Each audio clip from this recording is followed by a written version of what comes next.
Essa igreja que tem sido chamada para uma missão, não nos Estados Unidos, porque ser missionário em Nova York é moleza, né? Mas lá no Timor-Leste, e ela tem tido esse chamado tem queimado no coração dela. Eu vou deixar ela falar mais, porque o Espírito Santo vai usá-la para abençoar a nossa vida nessa noite, amém? Boa noite, igreja.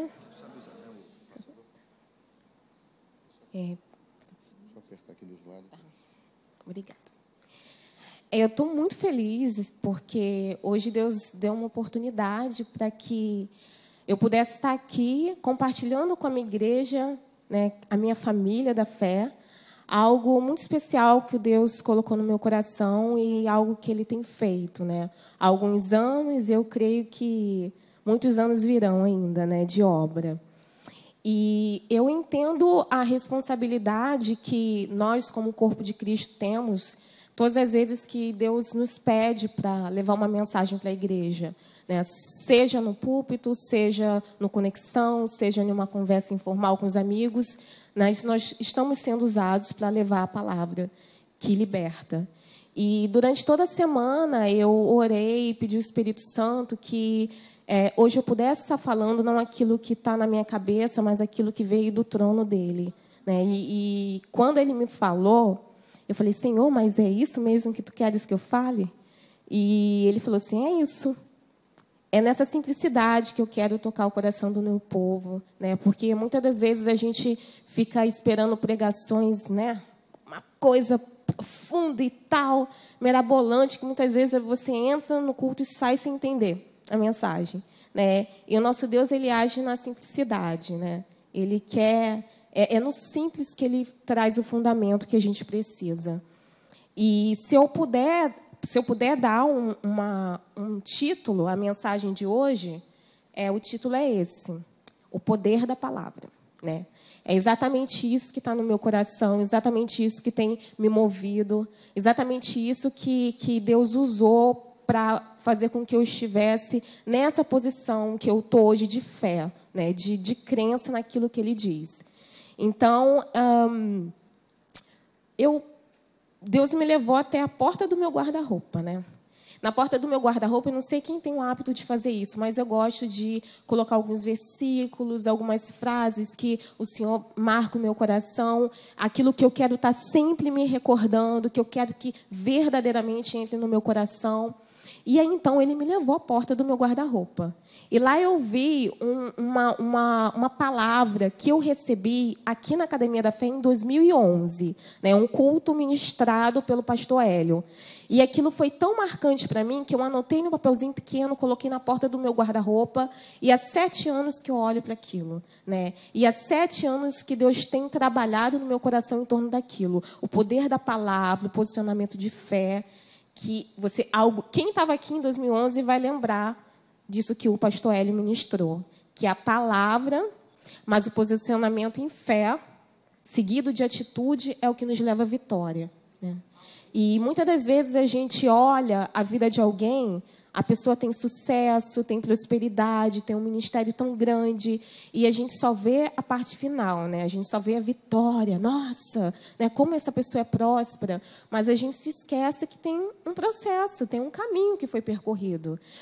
Com certeza, essa pessoa abriu mão de muitas coisas na vida dela para estar servindo ao Senhor, né? Os frutos que ela tem hoje, na verdade, ela teve que fazer sacrifícios, né? Para que ela pudesse estar com o coração dela totalmente aberta para o Senhor e deixá-lo que Ele haja na vida dela. E a gente olha só a vitória, o final, né? A vitória, ela é garantida, porque Cristo garantiu ela na cruz para a gente. Mas é necessário que haja um posicionamento da nossa parte, né? É aquilo que a gente tem aprendido a respeito da cooperação, né? Qual é a minha função como corpo? Porque Deus, ele já fez tudo o que ele poderia fazer. Ele deu o melhor dele, o filho dele, né? Ele deu a preciosidade, o santo dos santos, para que a gente pudesse ter vida em abundância. Mas é necessário que a gente tome posse disso. Senão a vida vai passar, né? A palavra está aqui e ela vai continuar aqui. Ela não vai ser revelada ao seu coração, ela não vai gerar nada. A sua vida será infrutífera se você não tiver um posicionamento em fé. E tem um texto nas Escrituras que me remete muito a isso, né? Esse texto, quando eu leio, toda vez que eu leio, eu falo, Senhor, quantas preciosidades tem esse texto, que está lá em 2 Crônicas 20. E aí eu vou pedir à igreja que abra comigo, ok?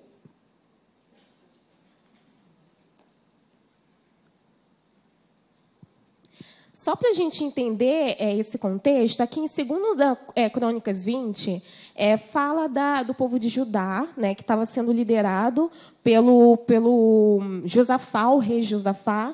E, naquele tempo, reinos ao redor se levantaram contra Judá. Né? E eles se juntaram e vieram tudo em cima de Judá. Então, era uma multidão, um exército muito forte, vindo com toda a fúria para cima de Judá. E, óbvio, né, quando o inimigo bate na nossa porta, ele vem com fúria, e aí ele se mostra muito maior do que verdadeiramente ele é, e não tem como o medo não bater na nossa porta. Óbvio, nós somos, né, estamos aqui, né, não temos nosso corpo glorificado ainda. Então, é normal o medo bater. A diferença está na forma como nós nos posicionamos diante do medo, né? E é fantástico como o rei Josafá se posicionou. Ao invés dele se diminuir, né, e choramingar, e reclamar, e ficar miudinho, não. Ele olhou para aquele que poderia resolver a situação. Ele não se intimidou, embora ele tivesse com medo. Mas ele não se intimidou. Ele sabia onde estava a vitória, ele sabia onde estava a resposta, ele sabia onde estava a esperança. Né? E aí, em 2 Crônicas 20, no versículo 12, ele diz, ó nosso Deus, não irá tu julgá-los? Pois não temos força para enfrentar esse exército imenso que vem nos atacar. Não sabemos o que fazer, mas os nossos olhos se voltam para ti. Né? E aí, o que ele fez? Ele juntou o povo todo, jejum e oração, e ele elevou os olhos dele ao céu. Como o louvor que a gente cantou há pouco. Eu elevo os meus olhos ao céu. Em ti está a minha esperança. E foi exatamente dessa forma que aquele povo se posicionou. Eles não se diminuíram, muito pelo contrário. Eles reconheceram a grandeza do poder do Deus que eles serviam. Né? E no versículo 15, ele disse... e aí, antes eu quero falar outra coisa. A palavra de Deus, ela sempre está presente na nossa vida. Lá nas escrituras antigas, Deus levantava profetas. Então, era comum a palavra dele vir por meio de profetas. E, nesse momento, como o povo levantou a sua voz, um profeta se levantou no meio do povo. Né? E aí ele trouxe a palavra de Deus, ele trouxe aquela resposta que o povo estava pedindo em jejum e oração. E aí ele disse, escutem todos os que vivem em Judá e em Jerusalém. E o rei Josafá, assim lhes diz o Senhor, não tenham medo e nem fiquem desanimados por causa desse exército enorme. A batalha não é de vocês, mas é de Deus. E aí a gente vê um detalhe muito importante. Em nenhum momento a gente ignora quanto é enorme o exército do inimigo. Né? Em momento nenhum a gente ignora o sofrimento. Em momento nenhum a gente ignora a dor. Mas, mais do que não ignorar o sofrimento e a dor, a gente não ignora o poder do nosso Deus. Né? E foi exatamente isso que esse profeta falou. E a batalha não é de vocês. Vocês têm ciência que quando você se conscientiza, né, que o inimigo não está vindo contra você, o inimigo está vindo contra o seu Deus, as coisas mudam de figura. Né? Porque a responsabilidade não é sua, de ir com o seu peito, com as suas forças e fazer acontecer. A responsabilidade é dele. E quando você conhece ele, você sabe que seu Deus vai intervir. Você sabe que ele vai vir no momento certo. Não tem demora. Não tem demora. Que às vezes o tempo é muito cruel, né? A gente sabe. E o tempo passa, a gente fala, meu Deus, mas eu não vou aguentar. Mas não tem demora, porque ele vem no tempo certo e ele age. Né? E aí... eu queria abrir um parênteses bem especial na questão da palavra. O que a palavra significa para a gente? Né? As escrituras estão aqui. Tá? Todo mundo vem para a igreja com a sua Bíblia, todo cristão tem a Bíblia em casa. Mas o que Qual é o significado da palavra de Deus? Por que a palavra de Deus tem poder sobre as nossas vidas, né? E aí eu falo primeiramente a respeito da edificação do homem interior. A palavra de Deus, ele nos edifica, nos fortalece.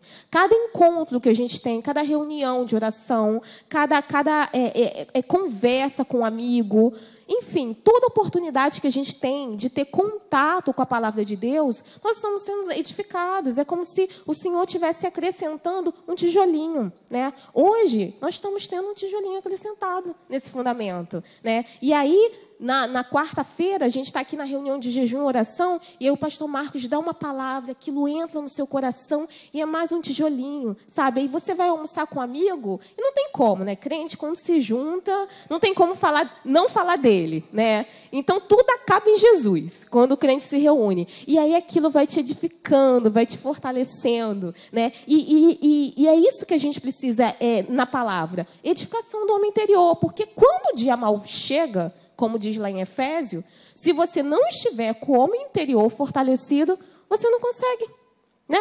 Aí o inferno te dá uma lambada e você cai. Mas por quê? Porque falta o fundamento. Então, a palavra de Deus nos fornece a edificação do homem interior. E cristão nenhum pode viver sem isso. É algo básico para a vida do cristão. O cristão que não tem essa edificação na palavra, ele vai perecer. Ele vai levar a lambada do inferno. E outra coisa que nós podemos falar a respeito da palavra de Deus, revela a pessoa de Deus, né? E isso é fantástico, porque eu costumo falar, se eu tenho um amigo, né, que eu não conheço, eu falo que é meu amigo, mas eu não conheço ele tão bem assim, a gente não tem um relacionamento tão profundo. E chega alguém, fala alguma coisa desse amigo, eu vou acreditar, né? Porque eu não conheço ele bem, eu não conheço o caráter dele. A mesma coisa com Deus. Se você não conhece o caráter de Deus, se você não conhece a pessoa de Deus, quando a aflição vier sobre a sua vida, você vai parar e vai, não sei, será que a cura é para mim mesmo? Né? Será que Deus não faz acepção de pessoas? Porque fulano está bem, fulano casou, fulano está com um emprego bom, ciclano está próspero, e a minha vida está aqui. Né? E aí você começa a duvidar de Deus. Isso é terrível, né? É terrível. Se você não conhece a pessoa de Deus, você duvida de Deus. Se você não conhece a pessoa de Deus, você duvida do amor de Deus. E aí é complicado, né? Então, a palavra nos traz isso também, o conhecimento da pessoa de Deus, quem ele é, a forma que ele faz, que ele age, né? E aí, quando vem aquela lambada, você fala, aí, eu não sei por que isso está acontecendo? Porque nem tudo a gente consegue explicar, né? Nem tudo a gente vai conseguir explicar. Mas se você se posicionar da seguinte forma, eu não sei por que está acontecendo, mas eu sei que o meu Redentor vive, né? E eu sei que é Romanos 8:28, né? Todas as coisas cooperam para o bem daquele que ama a Deus e é chamado segundo o seu propósito. Então, não importa que dê voltas, que pareça que está tudo errado, no final vai dar certo, porque você sabe quem Deus é. Aquele amigo é um amigo que ninguém pode falar nada dele, né? Qualquer pessoa que se levantar contra ele fala, epa, eu não sei o que está acontecendo, mas eu acredito nesse meu amigo, porque eu sei quem ele é. E é esse Deus, a palavra nos dá isso, revela a pessoa de Deus. Uma outra coisa que a palavra faz é que ela é uma arma espiritual, né? E aí a gente vai lá, Jesus no deserto, quando ele foi confrontado por Satanás. Naquele momento, Jesus tinha só uma coisa. Ele não tinha água, né? Ele não tinha um pão, mas ele tinha a palavra de Deus. E por mais que Satanás manipulasse a palavra, ainda assim, Jesus conhecia a palavra e ele lançava. Eu fico imaginando cenas, né? E aí eu imagino Jesus com uma espada e quando o safado de Satanás falava qualquer coisa, ele metia a espada assim, tirava a língua de Satanás, né? E é dessa forma que a gente tem que se posicionar, porque, afinal de contas, Jesus, ele não veio à Terra para nos ensinar também a forma como a gente deve andar, certo?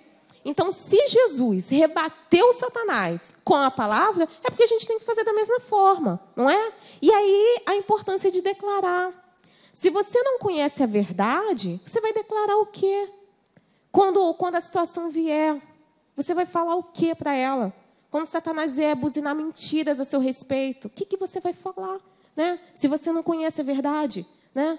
E é tão maravilhoso, eu vivo isso, eu sei que tem muita gente que vive isso também, de acordar todos os dias e está tudo errado, mas declara a verdade, declara a verdade, declara a verdade, e aí você vê a manifestação da palavra de Deus naquela situação que você está vivendo, né? E é isso, a palavra de Deus, ela é espada, ela é arma espiritual, né? Nós somos seres espirituais, né? Nós somos um espírito que possui uma alma e habita um corpo, mas quem tem que mandar é o espírito, não é a carne, né? Então, se a gente usar a arma certa, declarando a verdade no momento certo, se levantar quando as ciladas de Satanás, ele vai ter que cair, não tem como não cair.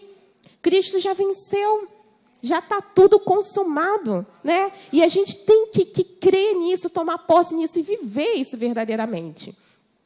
E um outro destaque que eu gostaria de fazer a respeito da palavra é que a palavra de Deus é a vontade de Deus, né? Então, se você tem dúvida do qual é a vontade de Deus para a sua vida, mergulha na palavra. A resposta está tudo lá. A palavra é um manual, né? É um manual para as nossas vidas. É aquilo que nos dá a direção. E o Espírito Santo vem para tratar daquelas particularidades, sabe? Aquilo que talvez não está específico, porque é muito pessoal para a sua vida, mas o Espírito Santo vem e ele vai trabalhar de uma forma que você vai entender qual é a vontade de Deus. Mas o princípio está aqui, na verdade, né? Não tem como a gente partir lá da frente. O início está aqui na palavra de Deus. Não tem como a gente fugir disso, né? Se você quer verdadeiramente viver no centro da vontade de Deus, você tem que começar pela palavra de Deus. E aí você vai ver o poder de Deus se manifestando por meio da palavra, né? E o profeta, ele, no versículo 17, ele diz o seguinte: vocês não precisam lutar essa batalha. Tomem suas posições, permaneçam firmes e vejam o livramento que o Senhor os dará, ó Judá, ó Jerusalém. Não tenham medo nem desanimem. Saiam para enfrentá-los amanhã e o Senhor estará com vocês. E nesse versículo me remete um posicionamento, né? Você tem a palavra, você conhece a verdade, mas agora você precisa se posicionar de acordo com aquela verdade. E foi exatamente isso que esse povo fez. Ok, né? O Senhor quer que a gente vá ao encontro deles. Então vamos lá, vamos nos posicionar e vamos ao encontro dele. E aí eu digo que o nível da minha fé é proporcional às minhas ações com base na palavra.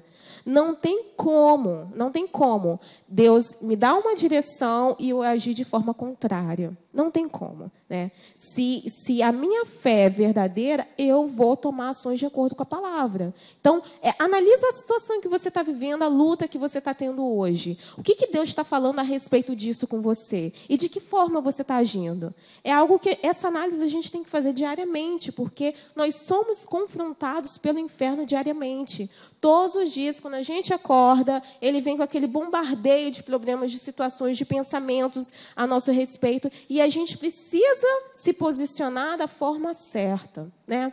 A gente precisa agir da forma certa. Como que eu vou vir aqui na reunião de oração, vou orar, o pastor vai ministrar sobre a minha vida, eu falo amém, tenho fé, e lá fora eu faço diferente, é incoerente. É incoerente, né? Então, para o mundo, a gente age de forma incoerente, mas é isso mesmo. Lá fora, pode estar tudo errado, mas você tem que estar declarando a verdade. Eles vão achar estranho. Mas você vai estar concordando com Deus. E a partir do momento que você concorda com Deus, você vai ver o milagre na sua vida. E depois de consultar o povo, Josafá ele nomeou alguns homens para cantarem ao Senhor e o louvarem pelo esplendor de sua santidade, indo à frente do exército cantando: deem graças ao Senhor, pois o seu amor dura para sempre, né? E a palavra diz que quando eles começaram a cantar e adorar, e aí a gente vê a atitude, né? Eles receberam a palavra por meio do profeta, eles se posicionaram em fé e eles agiram. E isso Deus não vai fazer por nós. Porque muitas das vezes a gente fica esperando, a gente acha que Deus vai fazer tudo. Ele não vai fazer. Deus não faz aquilo que cabe a nós fazermos, né? Então, a atitude cabe a mim e a você. E no momento que o povo começou a avançar e a adorar e louvar e engrandecer o nome do Senhor, a palavra diz que o Senhor começou a acabar, a matar aquele povo todo. Eles entraram numa tremenda confusão e aquele povo foi exterminado, né? E o povo se regozijou, aproveitou dos despojos e foi uma maravilha, foi uma festa. Mas quando que as coisas aconteceram? A partir do momento que o povo tomou atitude, a partir do momento que o povo marchou, a partir do momento que o povo glorificou e reconheceu quem era o Deus deles, né? Então, uma atitude de fé dá legalidade para que Deus possa agir na minha vida. É dessa forma que acontece. A gente só vai ver a manifestação daquilo que está na palavra se a gente se posicionar de acordo com a verdade e termos uma atitude de fé. Do contrário, nada vai acontecer. E a vitória, né? A vitória nada mais é que a manifestação da obra redentora de Cristo Jesus, né? E aí a gente desfruta de tudo aquilo que Jesus conquistou para a gente na cruz do Calvário. Né? Aí a gente pode tomar posse de verdade daquilo que já é nosso, já é da igreja. Ele conquistou e deu para a gente. Né? E a gente para pensar, meu Deus, por que eu estou padecendo? Né? Por que eu ainda estou enfrentando inimigos há anos? Não é normal. Há anos eu estou enfrentando a mesma dificuldade, a mesma coisa. Eu não consigo passar daqui. E a gente precisa fazer uma reflexão, sabe? É algo que a gente precisa parar, colocar diante de Deus e falar, Senhor, eu não estou entendendo. Então, me mostra. Onde que eu estou errando? O que eu estou deixando de fazer? Será que eu tenho que tomar alguma atitude? Deus está mandando você tomar uma atitude e talvez por medo você não está tomando. Deus está mandando você avançar, cantando louvores, mesmo aquela multidão vindo ao seu encontro, e você com medo, você não consegue dar um passo. E você está paralisado há anos no mesmo lugar. Né? Então, é o tempo da gente se levantar e falar, não, eu quero de verdade viver a palavra. Eu sempre vou... Eu sou apaixonada pelos livros do Kennedy Hagin. E em 2011, quando eu comecei a Atos, gente, aquele livro azul mudou a minha vida. Porque eu fiquei impressionada. O que ele fez foi algo muito simples que está à nossa disposição. Ele pegou a palavra e ele acreditou de todo o coração. Ele acreditou como uma criança. Sabe quando você fala uma besteira para uma criança e ela acredita de verdade? Ele acreditou. E ele poderia ter morrido aos 16 anos lá e nada do que foi feito por meio da vida dele acontecer. Poderia, mas isso só não aconteceu porque ele acreditou na palavra. E é isso que a gente precisa fazer. Tem tanta promessa, tanta coisa maravilhosa na palavra de Deus, sabe? Tem tudo que a gente precisa. E quando é que a gente vai começar a viver isso de verdade, sabe? E Deus queimou isso no meu coração com essa palavra que o pastor Hélio deu em 2011, e eu fiquei impressionada, os meus olhos brilharam, eu falei assim, não, né? Se tantas pessoas aqui na palavra viveram isso, eles não são melhores do que eu, hoje eu estou ainda em uma condição melhor do que a deles, porque eu tenho o Espírito Santo, né? Por que eu não vou viver isso?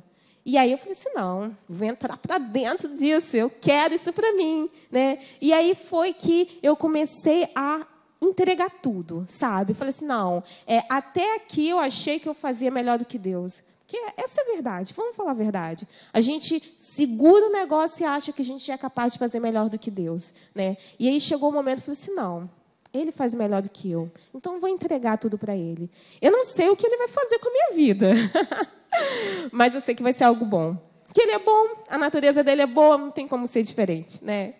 E aí, gente, tantas surpresas que Deus tem para a gente, né? A palavra diz que o Senhor tem tesouros escondidos para nos revelar. E eu falei, Senhor, eu quero todos eles. Se está à disposição da gente, que é a igreja, por que a gente não vai usufruir disso, né? E aí eu falei, Pai, está aqui a minha vida. Faz o que o Senhor quiser. Só que, vou avisar, irmãos, essa oração é perigosa. Porque quando você fala isso, você tem que estar disposto mesmo. E eu falei assim, eu quero demais, sabe? Lembra lá da mulher que derramou o vidro de perfume sobre a cabeça de Jesus? aquela mulher vai ser lembrada para sempre, né? E quando eu leio aquele texto, eu penso, é isso que eu quero. A minha vida está naquele vidro de perfume. E eu quero derramar diante do meu Deus, sabe? Eu quero derramar cada gotinha daquele perfume, eu quero derramar diante dele, é para ele, sabe?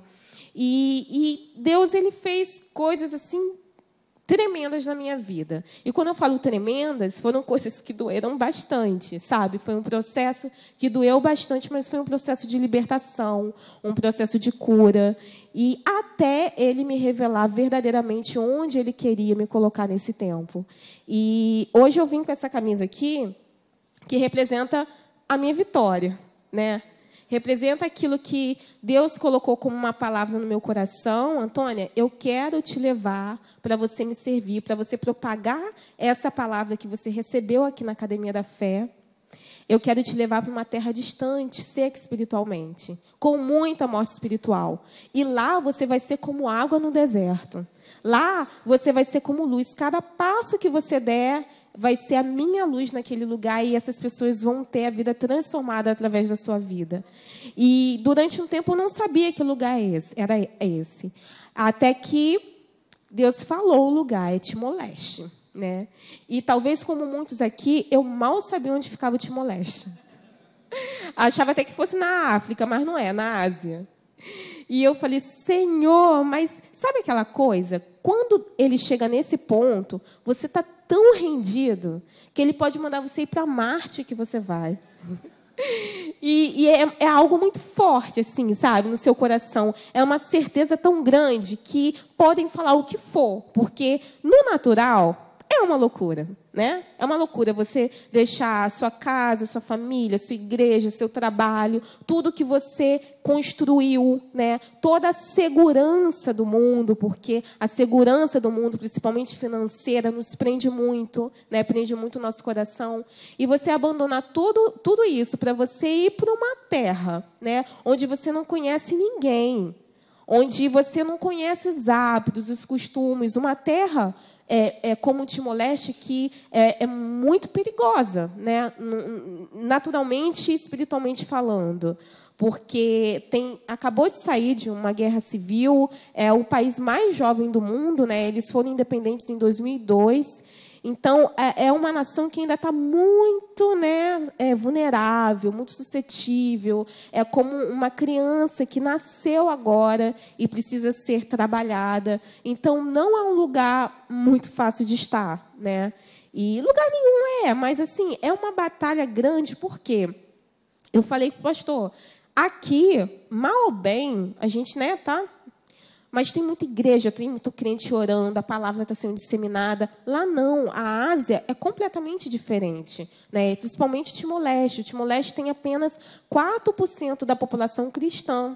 E mesmo essa 4% da população ainda é muito vulnerável, porque não tem a revelação da palavra, né? Você tem timorenses líderes, né? Pastores timorenses, que eles não têm... Ele não faz noção disso que a gente conhece aqui, sabe? Ele precisa ser capacitado, ele precisa ser discipulado de verdade. Então, esses 4% ainda precisam saber quem eles são em Cristo, precisam conhecer a autoridade do crente, né? Então, a atmosfera espiritual do Timor-Leste é muito pesada, né? A gente vê coisas lá do Arco da Velha. Eu falo, lá no Timor, o diabo não mostra só o rabo, mostra o corpo inteiro. E você tem que estar preparado espiritualmente para essa batalha. É verdadeiramente um campo de batalha, né? E foi para esse lugar que Deus me mandou. E eu vou com tanta alegria, sabe, gente? Eu fiquei muito impressionada. Eu falava assim, Senhor, no natural, porque eu sou muito agarrada à minha família, por mais que... há 10 anos que eu moro aqui no Rio, não estou com eles, mas eu sou muito agarrada à minha família. E eu nunca pensei que eu teria coragem de largar a minha família e ir para um lugar tão longe. E eu falei, Senhor, eu estou impressionada, mas eu não estou com pesar, sabe? Não por não amar a minha família, não por não amar os meus amigos, mas que é algo que queima tão forte no seu coração, sabe? Tão forte. E eu lembro que, no Crescendo em Fé, na pregação da Lana, eu fiquei muito abalada, assim, por tudo que ela falou e tal, e Deus deu várias respostas para mim naquele dia. E eu estava do lado de fora quando terminou. A Poli, ela passou por mim, assim, ela me deu um beijo e ela falou assim: é porque é mais forte que você. Talvez ela não lembre disso, mas Deus usou a boca dela para falar comigo, porque de fato, é mais forte do que eu, sabe? O chamado é algo incompreensível, mas quando Deus coloca no seu coração, você tem certeza e nada te para. É uma paz que excede o entendimento, não tem explicação. E você simplesmente vai e faz o que Ele quiser que você faça, né? Eu não vou falar sobre o meu testemunho do meu chamado hoje, e eu não vou falar especificamente, detalhar o que eu vou fazer lá. No geral, só para vocês ficarem com vontade de vir ao Wake sábado que vem, que a gente vai estar compartilhando isso na Wake, eu vou estar trabalhando lá com meninas, né, vítimas de violência sexual, violência doméstica, que é uma realidade no Timor-Leste, né? O Timor é uma das nações mais pobres do mundo, é a mais pobre da Ásia. E anos de repressão, anos de guerra, anos de miséria, deixou consequências muito profundas naquela nação. Então, a sociedade ela tem uns hábitos muito diferentes dos nossos. E as mulheres lá elas são consideradas objetos. Então, é comum existir casamento infantil, é comum o sistema de dotes, que, na verdade, são vendas. É comum as mulheres muito pobres terem filhos e vender os seus filhos. Então, é uma realidade muito pesada. E a mulher é muito vulnerável dentro desse contexto, né? Então, o trabalho vai estar sendo voltado, que, na verdade, eu estou indo contribuir com algo que já existe, né? É um trabalho que até parece muito com o da Lana, na Tailândia. Existem casas que recebem essas meninas e ali elas são restauradas, são discipuladas, são amadas, têm a oportunidade de conhecer Jesus e ter suas vidas transformadas. E esse trabalho está entrando em um novo tempo esse ano, que é um programa de empoderamento, um programa de educação, um programa que visa dar autonomia à mulher, né, à adolescente, à mulher, para que ela possa ter uma vida digna. E o nome desse programa é Proema, né? Por isso que eu estou usando essa camisa. Essa camisa é do programa, é do Proema. E a gente está na capital Dili, né, fazendo esse trabalho, mas é um trabalho de impacto nacional, porque recebe tanto meninas da capital quanto meninas que vêm de vários distritos do Timor, né? Timor é uma ilhazinha que fica ali entre a Austrália e a Indonésia. E é um trabalho muito lindo, gente, muito, muito lindo. E quando você chega lá, você vê, Deus vai te direcionando, né, o que você deve fazer. E lá a gente também faz trabalho de capacitação de professores, enfim. Eu vou estar compartilhando isso melhor com vocês na semana que vem. Então, fica o convite para a igreja participar da Wake às 19 horas, no próximo sábado, dia 21. A gente vai estar compartilhando, vou estar detalhando mais a respeito do trabalho e como foi esse chamado que Deus me fez. E a gente vai estar também vendendo essas camisas, caso vocês queiram contribuir de alguma forma, tá? Aderindo à camisa, toda a renda da camisa vai ser revertida para o programa, para o Proema. Então, você pode estar participando, colaborando também. E eu queria agradecer demais, né, por essa oportunidade de estar falando para a minha igreja, que é a igreja que eu amo demais. Vocês são a minha família, de verdade. E para a gente que não é da cidade, que não está com a família sanguínea próxima, isso é muito importante, né?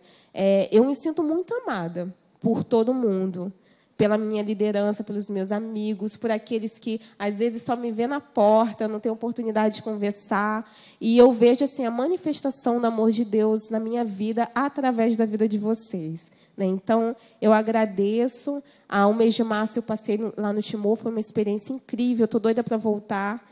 E dia 24 de junho eu vou estar voltando de vez. Mas eu sei que eu deixo aqui uma igreja que, na verdade, eu deixo não, a Academia da Fé vai comigo.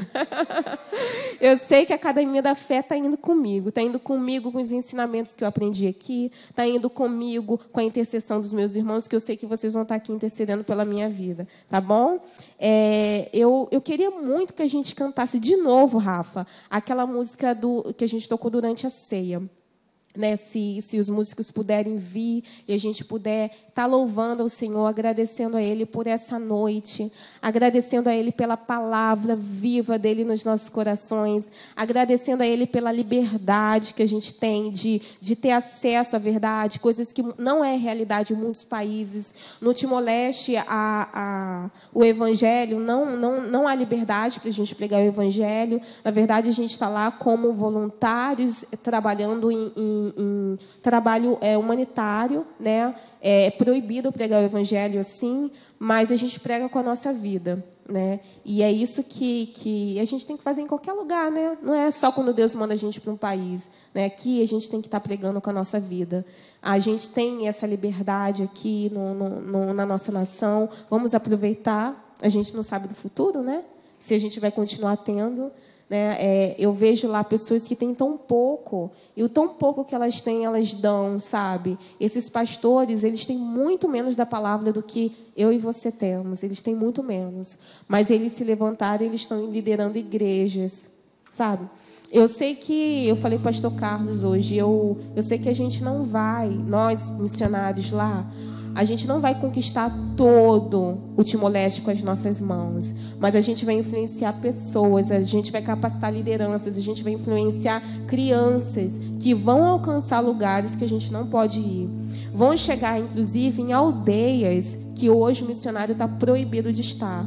Essas pessoas que a gente está semeando na vida deles hoje vão alcançar lugares que a gente não pode estar, né? Então, que a gente esteja orando por essa nação, orando por esse propósito.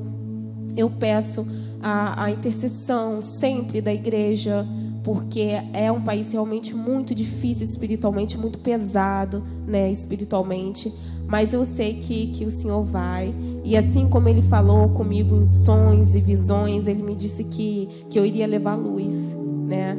Eu iria para um lugar de trevas, mas que eu ia levar luz. E eu creio de todo o meu coração que, assim como a palavra diz, eu sou luz, eu sou sal, né? E se Ele está me mandando, Ele vai me sustentar. Se Ele está me mandando, Ele vai me suprir em todas as minhas necessidades. Se Ele está me enviando, Ele já foi à minha frente, né? Então é isso. Muito obrigada, gente. Que Deus continue nos abençoando, nos fortalecendo, né? Obrigada.